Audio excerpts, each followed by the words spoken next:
Assalamualaikum warahmatullahi wabarakatuh. Kembali lagi di channel Berita Mistis.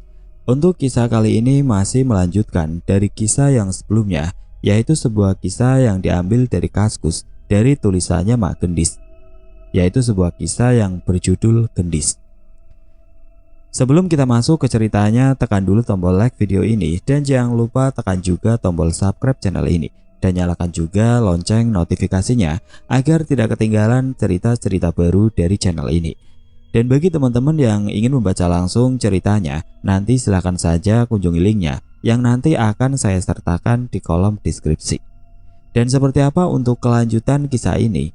Langsung saja kita simak berikut ini.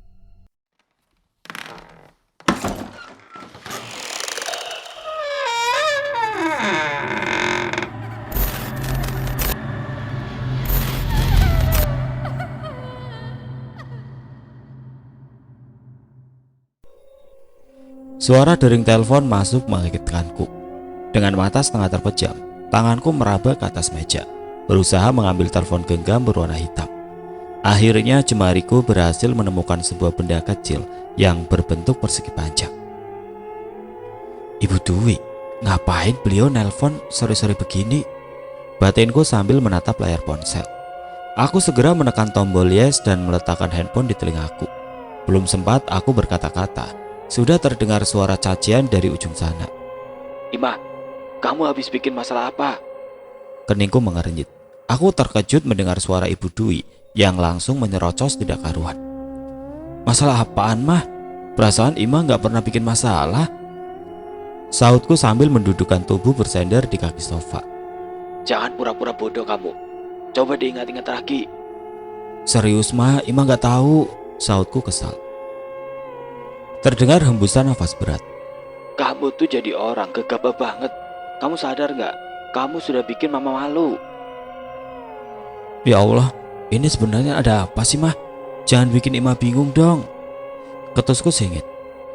Kamu ngapain? Menegur mamanya Rian, marahin dia tanpa tahu kebenarannya. Oh itu, jadi Mama sudah tahu kalau Ima tadi siang mengirim pesan ke Mama Rian. Siapa yang ngasih tahu Mama berita tersebut? Ember banget mulutnya. Nggak perlu tahu siapa yang sudah memberitahu mama. Kamu itu jadi ibu, jangan terlalu percaya sama ucapan anak sendiri.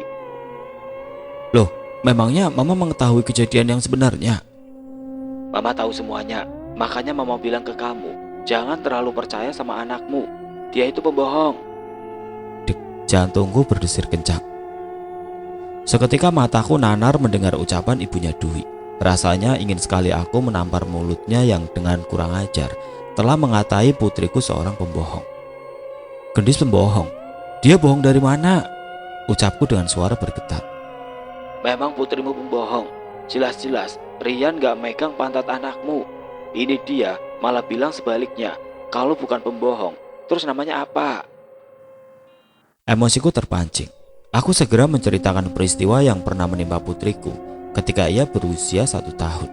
Aku juga menjelaskan tentang perilaku Rian yang di lingkunganku terkenal nakal. Namun Ibu Dwi lebih memihak dan mendengar ucapan orang lain. Ia terus saja menyalahkan dan mengata-ngatai aku dan anakku. Di matanya, orang lain itu tidak pernah bersalah. Makanya, jadi ibu yang benar. Anak perempuan jangan dikasih baju yang seksi. Kalau anakmu keluar rumah, hanya mengenakan baju minim. Bukan salah Rian kalau dia sampai meraba pantat anakmu. Itu semua salahmu dan anakmu sendiri. Astagfirullah. Aku mengucap istighfar dalam hati. Batinku menjerit. Baju seksi. Mana pernah aku memberi Gendis pakaian yang seksi. Setiap keluar rumah, ia selalu mengenakan baju longgar dan celana panjang. Tidak pernah aku izinkan anakku bermain hanya mengenakan celana pendek. Putriku memang terlahir montok. Apa salah kalau dia ditakdirkan memiliki tubuh yang indah? Seandainya posisi dibalik, Dwi yang mengalami pelecehan, apa tanteku berani menyalahkan dirinya sendiri? Dan apa ia akan tetap tinggal diam? Gendis itu kan halu, suka berbicara sendiri. Makanya jangan ditelan mentah-mentah ucapannya. Kupingku terasa panas, nafasku memburu, mataku memerah menahan tangis. Dengan cepat aku segera mematikan ponsel. Aku tidak ingin mendengar semakin banyak penghinaan yang terlontar dari mulut tanteku sendiri. Ya Allah, kenapa ada manusia seperti itu? Bukannya membela keluarga sendiri, malah membela orang lain yang jelas-jelas sudah melakukan kesalahan, batinku. Mungkin ada yang berpikir jika aku terlalu lebay karena langsung emosi begitu mendengar bagian tubuh anakku dipegang oleh pria. Maaf, aku mempunyai prinsip yang aku pegang teguh. Jika dari kecil memegang tubuh lawan jenis hanyalah dianggap guyonan belaka, apa yang akan terjadi jika nanti mereka beranjak dewasa? Aliran darahku mendidih, batinku bergemuruh hebat. Ingin rasanya aku menjerit meluapkan semua rasa sakit di hati. Aku terduduk dalam diam. Perasaan sesak, sakit dan kecewa menyeruak dalam hati. Perlahan aku memejamkan mata, berusaha mengatur nafas yang mulai tidak beraturan dan memasuki kesunyian. Aku membuka mata perlahan, menatap wajah damai putriku yang masih terlelap di atas sofa. Kasihan sekali nasibmu, Dis, harus punya nenek seperti itu, desisku pelan. Dalam hatiku masih ada sesuatu yang terasa begitu mengganjal. Dengan tangan gemetar, jemariku segera mengetik pesan untuk Neng. Aku ungkapkan semua unek-unek serta ucapan dan penghinaan Ibu Dwi. Aku ingin mengetahui pendapat Neng yang berprofesi sebagai seorang guru. Cukup lama aku menunggu pesan balasan, hingga akhirnya 15 menit kemudian terdengar notifikasi pesan masuk. Serius Mbak, Ibu Dwi malah bilang begitu ke Mbak? Kok bisa sih? Anak seumuran Gendis itu tidak pernah berkata bohong Mbak. Apalagi anakmu itu kan cerdas banget. Kok bisa-bisanya Gendis malah dicap pembohong? Ibunya Dwi aneh. Masa malah membela orang lain bukannya Gendis? Kacau tuh punya keluarga seperti itu. Bukannya mendukung, malah menjatuhkan cucunya sendiri. Aku hanya terdiam membaca pesan dari Nek. Ternyata pemikiran kita sepaham. Tanteku itu memang terkenal akan wataknya yang keras dan mulutnya yang ketus. Entah sudah berapa ratus kali ia selalu menghina dan membandingkan Gendis dengan anak lain. Di matanya, anakku hanya seonggok sampah yang tidak berguna. Masih terngiang-ngiang jelas di telinga saat itu putriku masih berusia setahun dan Ibu Dwi menghardik kasar anakku. Gendis, kamu itu kok gak bisa bicara sih? Kamu gagu ya karena mamamu tidak pernah mengajakmu ngobrol? Payah memang orang tuamu, ngurus satu anak saja gak becus. Atau di lain waktu ia dengan tidak segan-segan mengatai putriku dengan hinaan lainnya. Gendis, kenapa kamu kayak orang gila? Suka ngomong dan senyum-senyum sendiri sama pohon dan tembok. Mamanya calon penghuni neraka sih, makanya nurun ke anaknya yang suka berteman sama setan. Ketusnya tanpa memandang perasaanku. Entah di mana hati nuraninya sampai setega dan sekejam itu berbicara kepada anakku yang belum paham apa-apa. Aku menitikan air mata. Aku ikhlas kalau ia selalu mencaci maki diriku. Tapi jangan Gendis, ia tidak berdosa. Apakah Ibu Dwi tidak pernah melihat kelebihan anakku? Gendis yang berusia 9 bulan sudah bisa berjalan dan berlari. Gendis yang hobinya membaca buku semenjak usia 7 bulan. Gendis yang hafal abjad ketika usianya 2 tahun. Apa ia mau mengakui semua keunggulan Gendis? Tidak. Di matanya, anakku itu tidak bisa apa-apa. Anakku yang selalu bergerak aktif hanyalah seorang anak aneh yang hobinya berbicara dan berteman dengan sekumpulan setan.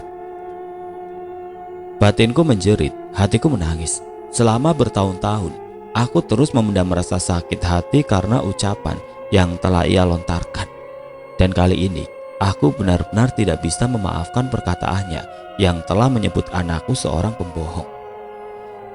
Sehabis menerima telepon dari Ibu Dwi, aku berusaha keras menahan tangis. Aku tidak ingin putriku melihatku bersedih. Aku juga tidak memberi kabar ke suamiku yang sedang bertugas keluar kota. Aku tidak mau menambah beban pikirannya.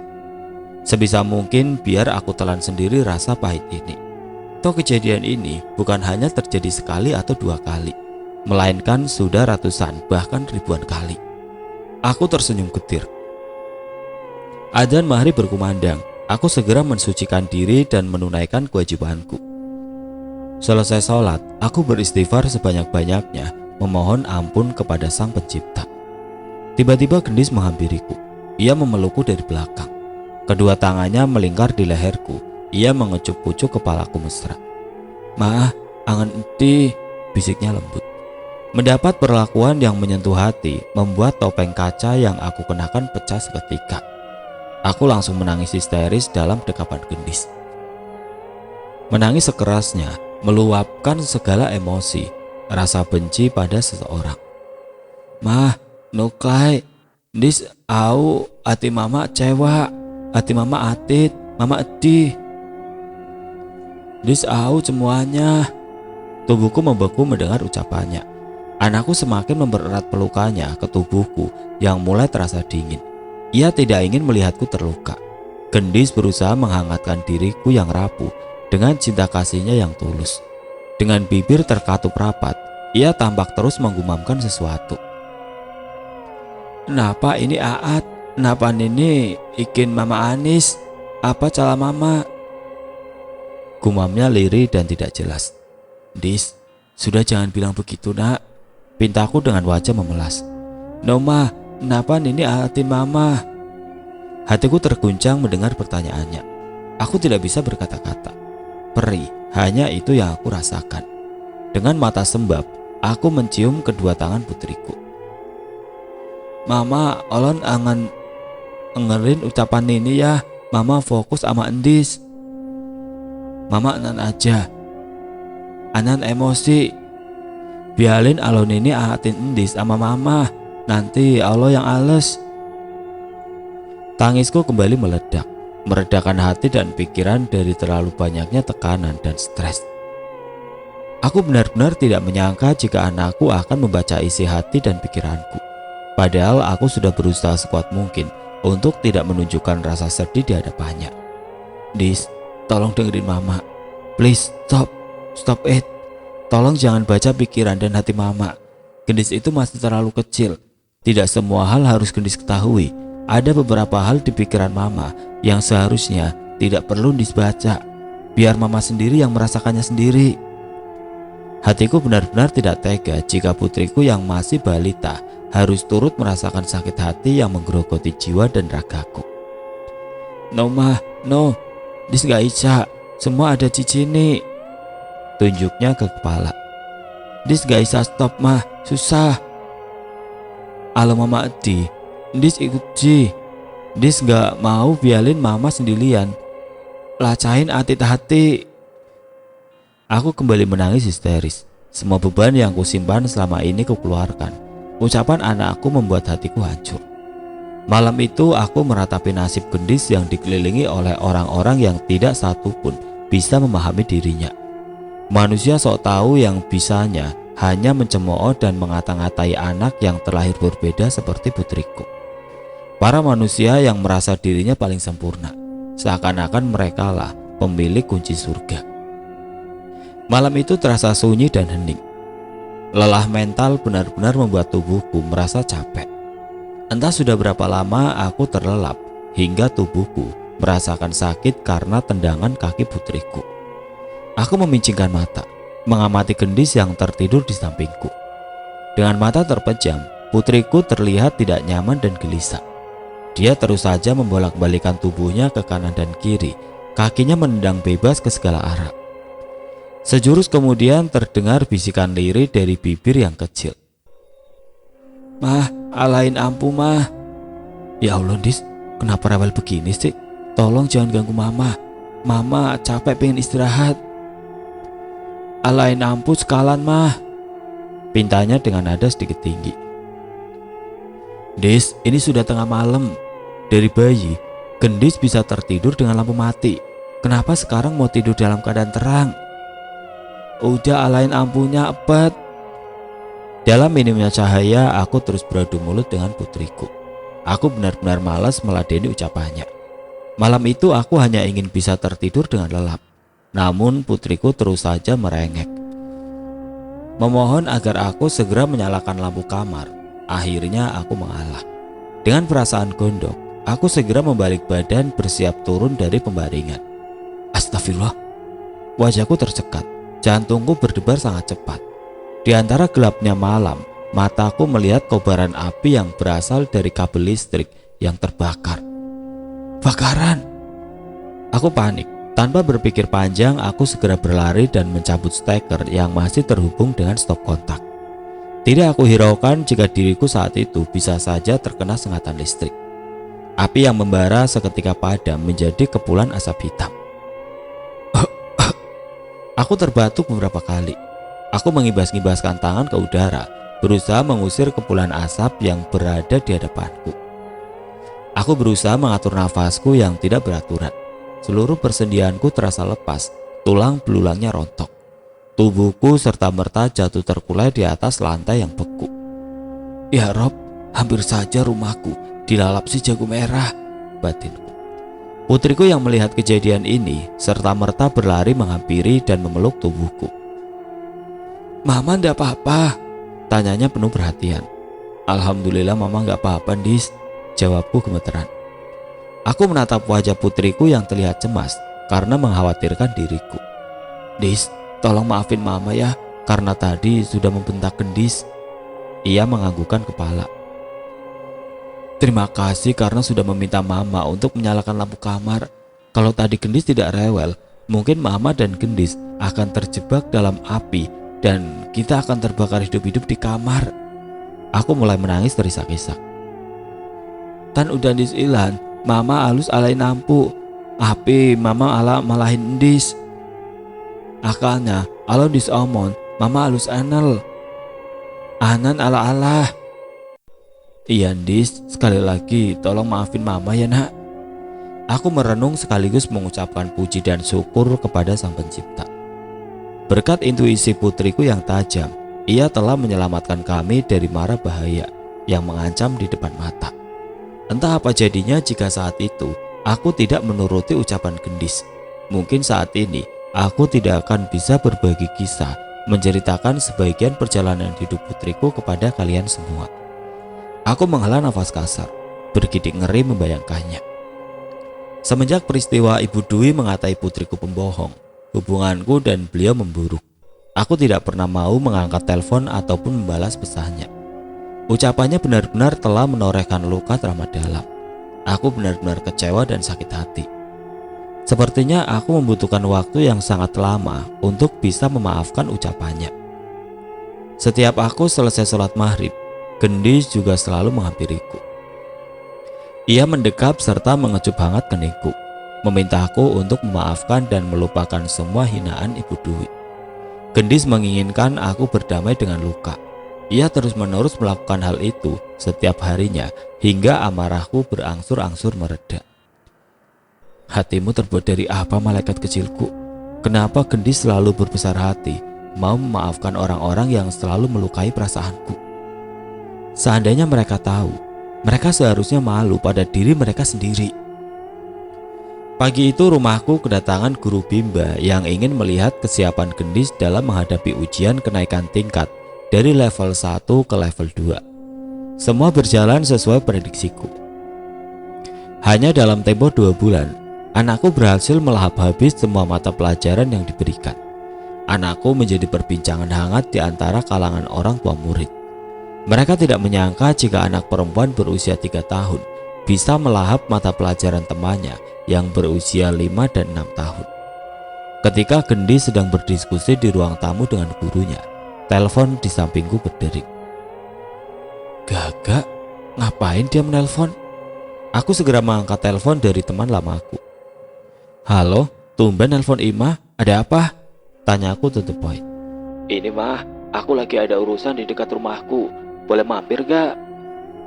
Aku berpikir sejenak. Ntar Ima kabarin lagi deh, soalnya Mas lagi gak ada di rumah. Biar Ima minta izin Mas dulu ya. Ntar Ima kabarin lagi, oke? Oke deh, jangan lama-lama. Gaga bergegas mengakhiri panggilan, dan aku segera mengirim pesan ke Mas Dedi, meminta izin kalau teman priaku ingin mampir ke rumah. Suamiku segera membalas pesanku. Ia mengizinkan Gaga main ke rumah dengan catatan pintu pagar dan pintu ruang tamu harus dibuka lebar. Dan Gaga juga tidak boleh terlalu lama berada di rumah. Aku tersenyum geli membaca pesan balasan suamiku. Gak, kata suamiku, kamu boleh datang ke rumah, tapi jangan terlalu lama. Sip, OTW ya, balasnya singkat.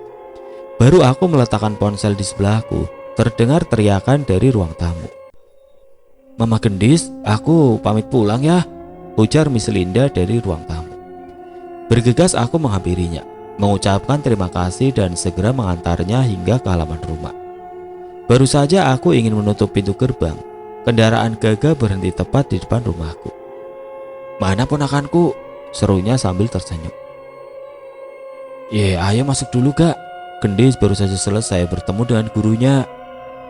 Aku segera membuka pintu gerbang lebar-lebar dan mempersilahkan Gaga masuk. Gaga melangkah ringan memasuki kediamanku. Tanpa kusuruh, ia langsung terduduk di sofa. Gendis menatap Gaga dengan sorot mata yang aneh. Siapa mah? Tanya putriku. Itu teman Mama Dis, namanya Om Gaga. Sana, Gendis salim dulu biar kenal sama teman Mama. Tahu, tolaknya sambil terus melirik ke arah Gaga. Ya sudah, kalau Gendis gak mau kenalan sama teman Mama. Aku beralih menatap Gaga yang tengah asik memainkan ponselnya. Gak, tunggu sebentar ya, Ima mau ambilin minum dulu. Aku bergegas menuju ke lemari pendingin yang terletak di dapur. Baru saja tanganku meraih sebotol minuman, terdengar teriakan nyaring dari mulut temanku. Mah, ini anakmu kenapa? Kok dia menatap aku serem banget? Dengan tergopoh-gopoh aku segera berjalan cepat menuju ke ruang tamu. Dari kejauhan kulihat putriku tengah mencondongkan tubuhnya dan menatap Gaga dengan sorot matanya yang tajam. Gendis, kenapa mah? Tanya Gaga dengan raut wajah terkejut. Aku tidak segera menjawab pertanyaannya. Segera aku taruh air minum di atas meja dan menghampiri putriku. Dis, ngapain Gendis menatap Om Gaga seperti itu? Anakku terdiam. Ia terus menatap, menembus hingga jauh ke dalam jiwa temanku. Dis, stop it, bisikku pelan. Aku sadar betul apa yang tengah dilakukan putriku saat ini. Gendis tengah membaca isi hati serta pikiran temanku. Akhirnya anakku menundukkan pandangannya. Ia beringsut mendekatiku. Mah, Mama halus jujur, desisnya pelan. Jujur? Jujur dalam hal apa nak? Tanyaku kebingungan. Sambil menatap mataku, posisi jari telunjuknya mengarah tepat ke arah Gaga yang tengah asik bermain game. Mama halus jujur sama Om itu. Muncul garis halus di antara kedua alisku. Jujur sama Om Gaga? Jujur masalah apa, Dis? Sambil terus menatapku, salah satu tangan Gendis memegang dadanya. Hati? Tanyaku bimbang. Mama halus jujur tentang hati Mama. Kenapa sama hati Mama? Cecarku penasaran. Mama halus hilang ke Om. Alo sudah ndak ada dia di hati Mama. Hati dan otak Mama isinya cuma Endis. Seperti disambar petir di siang bolong. Aku tersentak kaget mendengar penuturan Gendis. Kalimat terakhirnya membuatku sulit untuk berpikir. Seketika lidahku terasa keluh. Dengan jantung berdetak kencang, aku mengepalkan kedua tanganku. Gendis, putriku telah berhasil membaca jauh ke dalam hatiku, dan pria berhidung mancung yang sedang duduk tidak jauh dari tempatku berada. Aku terdiam, menundukkan wajah dalam-dalam, tidak berani menatap wajah putriku. Suasana yang sempat canggung akhirnya sedikit mencair. Gaga berhasil memikat hati putriku. Ia mulai bercengkrama mengajak Gendis bermain sulap. Anakku tampak kegirangan. Seketika ia melupakan ucapannya. Tidak lama kemudian Gaga pamit pulang. Dengan wajah kecewa, Gendis mengantar sampai ke pelataran rumah. Baik Om sulap, apaan-apaan ain ama Endis agi ya. Gaga hanya tersenyum dan segera mengendarai kendaraannya menjauh dari rumahku. Malam itu aku dan Gendis menghabiskan waktu melakukan video call dengan ayahnya yang sedang berada di luar kota. Ayah, Adician, ada temen Mama yang ain ke rumah, bekiknya sambil menatap wajah ayahnya dari layar ponsel. Iya, ayah tahu nak, tadi Mama kan sudah meminta izin sama ayah. Dis, tadi Mama duduknya berdekatan sama orang yang main ke rumah gak?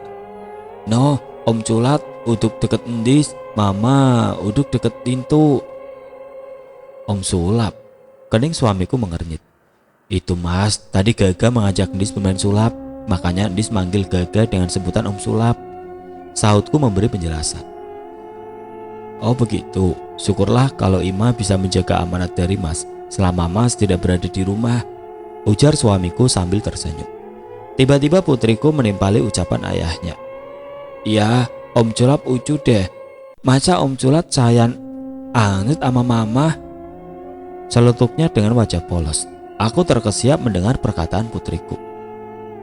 Raut wajah suamiku berubah menunjukkan rasa tidak suka. Memangnya tadi Om Sulap ngomong begitu ke mama? Tanya Mas Dedi gusar. No, geleng putriku. Terus Gendis tahu dari mana kalau Om Sulap sayang sama mama? Dari sini, Gendis menunjuk ke kepalanya. Terus mama masih sayang gak sama Om Sulap?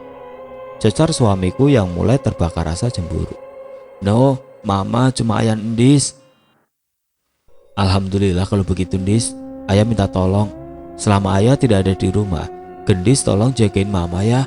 Kalau ada cowok yang naksir mama atau main ke rumah, Gendis harus segera memberitahu ayah. Anakku mengacungkan jempolnya. Oke ya.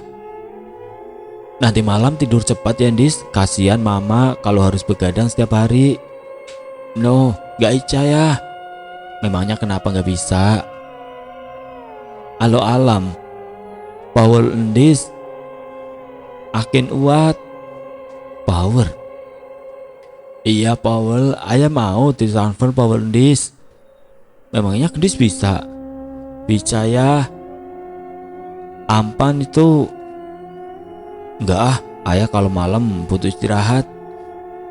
Ya ayah gak celuk. Tatapan mata Mas Dedi kini beralih ke arahku. Mah, selama Mas tidak berada di rumah, Gaga atau pria manapun juga tidak ada yang boleh menginjakan kakinya ke dalam rumah. Ingat pesan Mas baik-baik. Seru suamiku penuh penekanan sambil memainkan alisnya. Iya Mas, tenang saja. Aku tersenyum menyeringai. Suamiku tersenyum dan berpamitan ingin beristirahat. Ia pun mengakhiri panggilannya. Netraku memandang ke arah Gendis yang sedang asik loncat-loncatan di atas kasur. Gendis, gara-gara ucapanmu, hampir saja tadi terjadi perang dunia ketiga. Desisku sambil tersenyum geli mengingat ekspresi wajah Mas Dedi yang merah padam karena menahan cemburu. Sepulang dari Bimba, Gendis tampak terdiam terpaku berdiri di halaman rumah. Manik coklat terangnya terus bergerak ke sana kemari mengawasi jalanan yang tampak lenggang. Netranya bagaikan elang yang tengah mengintai mangsa. Aku yang sedang membaca novel hanya mengamati perilaku putriku dari kursi teras. Sejurus kemudian, ia tampak menghela nafas dan berlari menghampiriku. Mama, di luar kenapa lama ya? Ramai. Perasaan mama dari tadi jalan selalu sepi. Noma, di luar lame anyak yang ondal-andil depan rumah. Masa Sindis? Dari tadi gak ada satupun orang yang lewat loh. Senyap, putriku termenung dengan tatapan penuh arti melihat ke arah pintu pagar yang pintunya sengaja tidak aku tutup rapat. Mah, kenapa ada Upin Ipin ondal-andil elus ya? Upin Ipin? Aku menyipitkan mata, mengerutkan kening. Iya mah, tuh Ali Adi, Upin Ipin olak-alik telus. Entar deh mah.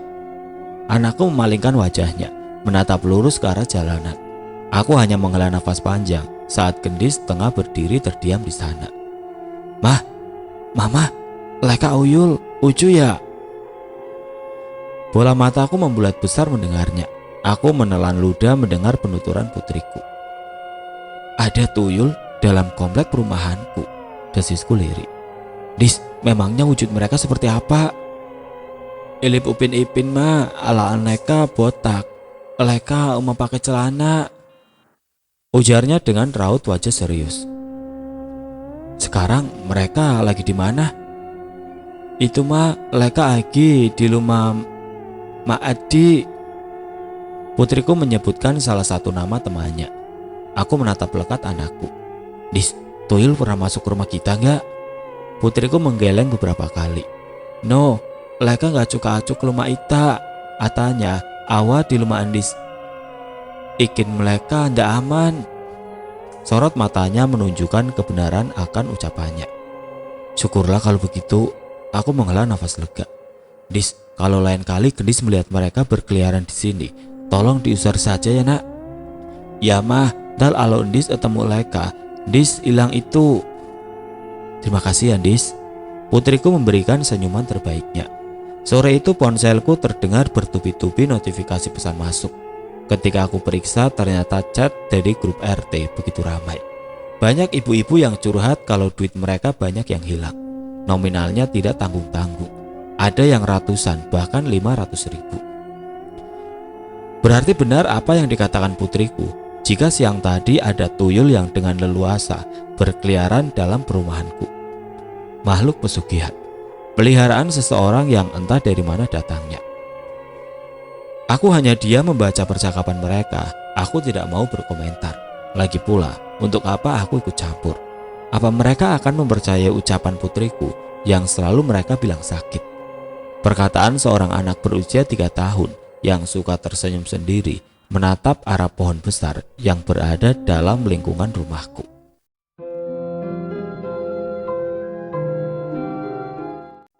Oke teman-teman, sampai di sini dulu ceritanya. Nantikan kelanjutan kisah ini di video berikutnya. Agar tidak ketinggalan, klik tombol subscribe channel ini dan nyalakan lonceng notifikasinya. Wassalamualaikum warahmatullahi wabarakatuh.